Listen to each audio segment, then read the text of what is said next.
Grab a snack and settle in because I'm about to tell you about the wildest ride of my life, going from broke in my early 20s to becoming a millionaire a few years later.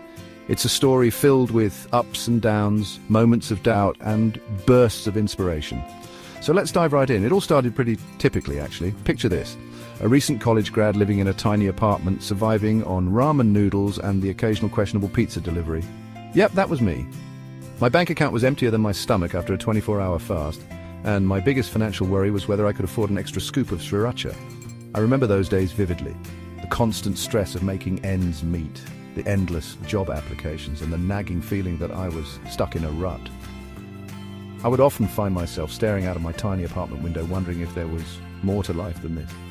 My days were a monotonous cycle of job hunting, eating cheap meals, and trying to stay positive.